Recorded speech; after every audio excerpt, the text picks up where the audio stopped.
Pernah nggak sih lu ngerasa, kok temen gue udah sukses sedangkan gue masih gini-gini aja?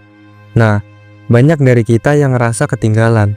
Padahal, sebenarnya kita cuma terlalu sering dibandingin sama orang lain yang bikin kita jadi sulit berkembang. Jadi gimana sih cara nyelesain masalah tersebut? Gimana sih cara biar kita tetap fokus dan nggak terganggu sama tekanan eksternal? Jadi tonton sampai habis dan simak terus video dari Suara Kehidupan. Sekarang kita hidup di zaman serba cepat.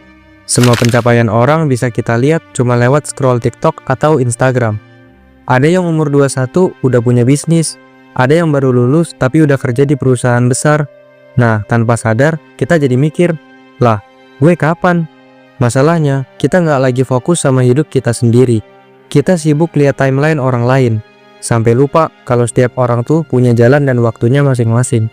Banyak Gen Z sekarang tuh hidup dalam tekanan. Harus cepat sukses, harus punya branding pribadi, harus punya side hustle, harus kelihatan keren di internet. Padahal kenyataannya, banyak juga yang masih bingung sama arah hidupnya. Masih nyari potensi diri, atau bahkan masih trauma karena masa lalu. Dan gak apa-apa, itu wajar. Gak semua orang bisa meledak di umur 20-an. Ada yang baru nemu passion di umur 30, dan gak ada yang salah dari itu.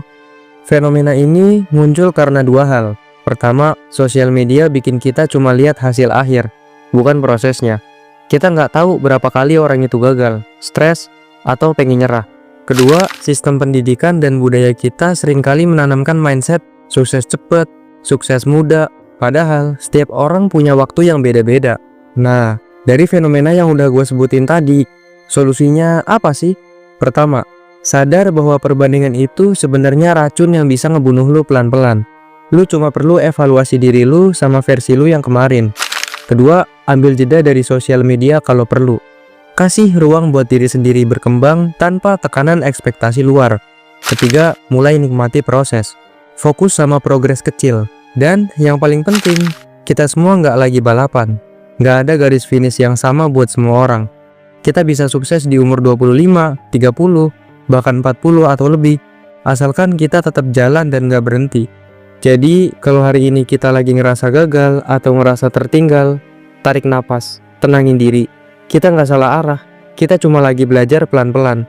Kita perlu ingat, hidup itu bukan soal siapa yang paling cepat, tapi siapa yang bisa bertahan dan tetap berkembang. Terakhir, thank you banget buat yang udah nonton video ini sampai habis. Jangan lupa like, komen, share, dan subscribe. Dan jangan lupa juga buat follow sosial media lainnya dari Suara Kehidupan.